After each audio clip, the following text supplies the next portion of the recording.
Before I start this video, I'd like to disclaim that Fire Emblem Fates was given to me for free to review by Nintendo. With that said, that will not be influencing my review or my opinion on the games. Hope you all enjoy.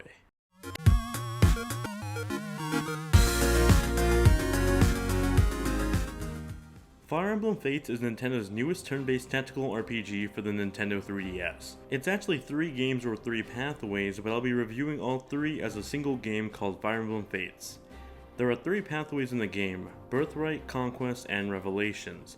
In Chapter 6 of each version of the game, you're given a choice to either side with your birth family in Birthright, side with your adopted family in Conquest, or side with neither and go the Revelations route. So to better break this down, you can buy one version of the game for $40, and if you buy it digitally, you can get the second version at a discount of $20, and then the Revelations route is a $20 DLC.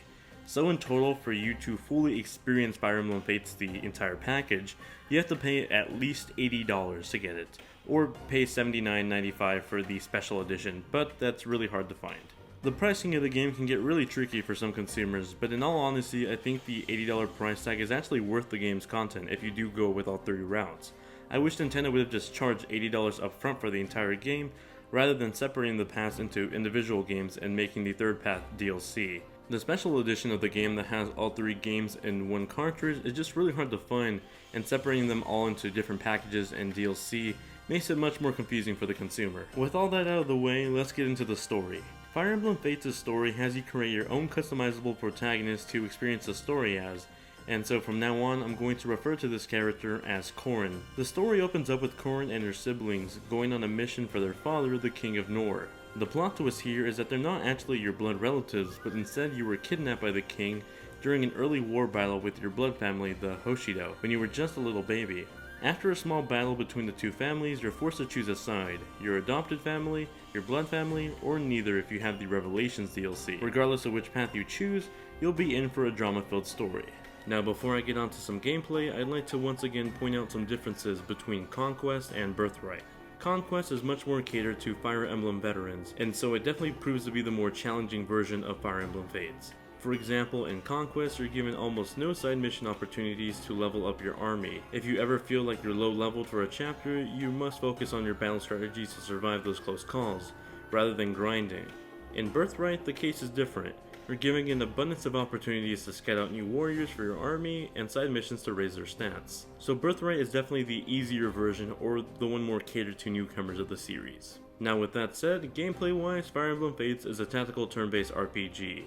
You move your individual soldiers like chess pieces across the battlefield. There are a few gameplay mechanics from Awakening that ultimately make this game feel like a unique experience while still feeling like a Fire Emblem game. There are no longer limited uses on weapons, so they don't just break on you mid-battle. Each weapon has their own attributes, with some varying on the material they're made of. For example, a steel weapon will have a high attack stat, but will have a lower hit rate, while a bronze weapon will be weaker, but will hit most of the time, if not all the time. Moving around a character on the field will display a grid showing you how far they can move and where they can attack an enemy. This is also helpful because you can do this for enemies as well. This will help you plan out strategies not only for your offense, but for your defense against enemies. Where this really comes in handy is if you're playing the classic difficulty.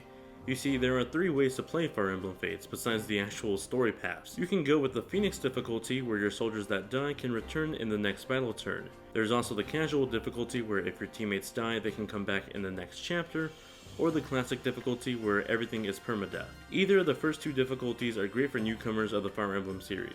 The classic difficulty is much better suited for the Fire Emblem veterans. This is a harder difficulty that even provides more of an incentive to take care of your teammates, because once they're dead for good. Speaking of teammates, you're able to have relationships with them. On the battlefield, you can pair people up to help each other in battle. In addition to the help in battle though, relationships between characters that pair up might start to grow and eventually lead to marriage and having a kid that'll later join your army. One other new big addition to the gameplay is the My Castle feature. You're now able to build your own little castle fort filled with different types of buildings with your army running them. For example, you have your own private quarters that you can invite people to build relationships with. There's an accessory shop to buy things for your soldiers, and a lottery store to gamble some gold on potentially winning some items. It's all a great way to build your relationships with people, gear up your army, and just wind down after a chapter. There's also a multiplayer mode where you can play with friends locally or online to tackle each other's armies. You can either go for a normal battle where stats pretty much mean everything, or a limited battle where everything is evened out and it's mostly about strategy. Moving on to music and visuals, Fire Emblem Fates is a beautiful game. Sure, the game is technically handicapped with the hardware it's running on, so you won't get the most accurate details with the avatars, but still the game is gorgeous, from the great looking sprites to the marvelous animated cutscenes. One particular thing I really loved was when I entered a battle, the camera would scroll transition from 2D to 3D. I really love this because it keeps in mind your surroundings. For example, if you're about to fight an enemy and you're near a building or a tree on the 2D screen, when you switch over to the 3D screen, that same object will still be there. The developers were really paying attention to detail here. The music, on the other hand, is to die for. Each map offers a new track that will be stuck in your head by the end of each chapter. Even the vocal songs are really great. I can tell you now that I can perfectly recite the English version of Azora's song by heart now, but I'll spare you guys the torments. Overall, I really love Fire Emblem Fates. It provided an engaging story, actually 3 engaging stories that I honestly think are worth the $80 price tag, or the individual price tag depending on what you want to buy. The game offered the perfect amount of challenge without becoming frustrating. I definitely recommend veterans to start off with the Conquest game, and newcomers to start off with Birthright, but to truly understand both sides and experience the amazing conclusion to Revelations, you should definitely get all 3. And because I'm sure it'll be asked in the comments, if I had to rank the stories, I'd go with Revelations, Conquest, and then Birthright. Thank you all very much for watching this review. It would mean the world to me if you dropped a like and shared the review, as it really does help my channel grow. Thank you all for being some awesome viewers, and I'll catch you all in the next one. Later.